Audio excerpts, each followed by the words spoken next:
1,000 young people to drive the route. So that is something that's in the works. Let me ask, because women are especially needed here, but you know, even talking to my brother, he's on the road all the time. You have to be away weeks from your family. The pay is not always competitive, considering the amount of hours worked, and it's just taxing on the body. Do you anticipate that changing? Can there be shorter hauls? Can it be in-state driving? What are your thoughts there?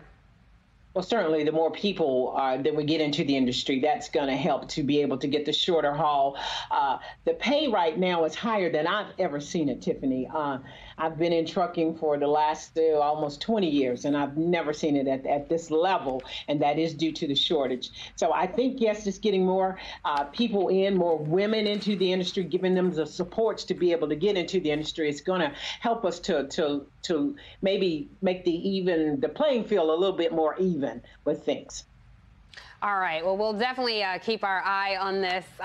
Very happy to talk about truck driving. It hits close to home for me, as you know, Pamela. So thank you. Water in a way that's appropriate and responsible. We needed more water for Salt Lake County and for Utah County, and this project, the Central Utah Water Project, allows us to get more water. Some of this water is stored in, if you will, in reservoirs that capture unusual rain events, capture that water such that during a dry spell like we're having now, we're able to use that water from our reservoirs. We're not increasing the amount of water coming out of the Colorado. Is that right? We're getting the same amount we had before, but this allows us to bring water in efficiently into the communities in Salt Lake County and Utah County that need it. You guys are my boss, all right? Those who are citizens of Utah, you tell me what I should do. And I was told loud and clear, we need to make sure we get the funding to get this water, get it in a way that doesn't result in a huge loss of water along the way, and either through canals as a result of evaporation or runoff or absorption into the ground. Let's get the water that we have, make sure that these wet events are able to be captured and provide the water to the people that need it in the dry period like we have right now. So I was pleased to be part of the team that negotiated the infrastructure bill. I've told this story. I'll mention it to a couple of you guys. You may not have heard the story about this, but the whole bill took months and months of our negotiation just to determine how much money went into each pot. How much for roads and bridges, $110 billion nationwide, $3 billion for Utah in that regard. How much into transit? How much into rail, how much into water projects, how much into electric projects. And so all that was all worked out by this group of 10. But the nuts and bolts were written by legislative aides and staff members and committee members that had been working in their respective areas for months and months. And some, I think, 2,700 pages they worked on. I have to be honest with you, I didn't read the 2,700 pages. I didn't negotiate those. I negotiated the dollar amounts for each bucket. Well, I found out something on the day we were supposed to vote on this. It was a Sunday afternoon. Everybody came together. The senators all came together to vote. We were going through reading it piece by piece. We had a whole group of our staff sitting in a conference room reading through the bill, and someone said, "Where's the Central Utah Water Project?" And it wasn't in the bill. Here we had the final document we were to vote on, and it wasn't there. And some folks said, "Well, we'll fix that later." And Senator John Tester from up in Montana, he said, "That's not right." He said, "If we don't fix it now, who knows what's going to happen down the road? People that all blame Mitt Romney." He was kind enough to recognize my interest in this. He said, "We got to fix this bill before we vote on it." And a lot of people said, no, we got to vote right now. I said, well, everybody's all come together. They said, we got to redo it.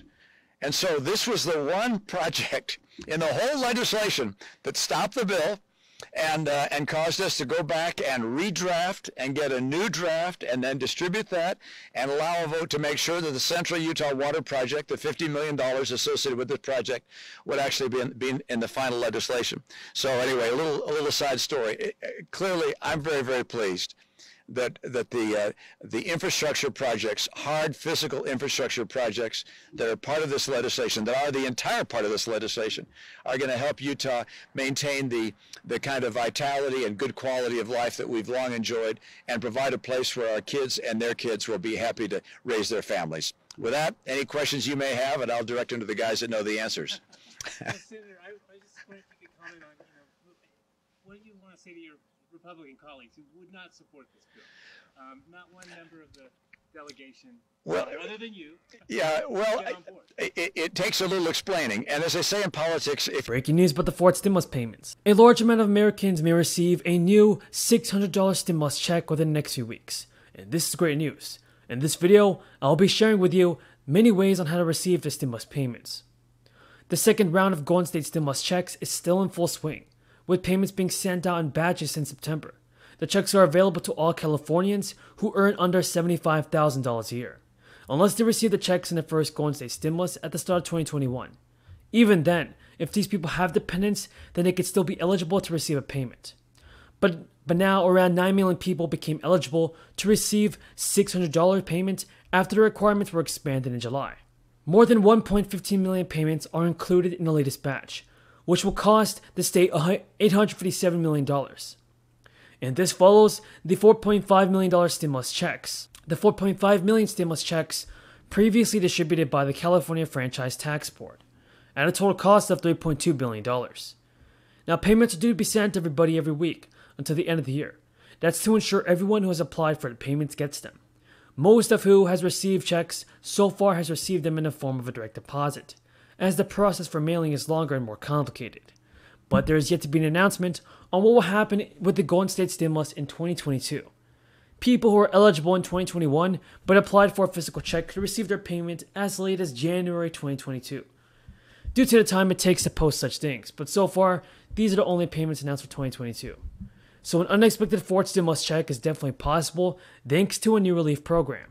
The U.S. Department of Agriculture announced it is investing $700 million in a new program that will offer $600 relief payments to individuals who worked in meat packing plants, worked on farms, and worked in grocery stores throughout the crisis. The bulk of the relief program funding will go toward one-time payments of up to $600 to defray cost for reasonable and necessary personal, family, or living expenses. So the Biden administration is also greasing the wheels of the struggling federal rental aid program, but many renters are still being left out.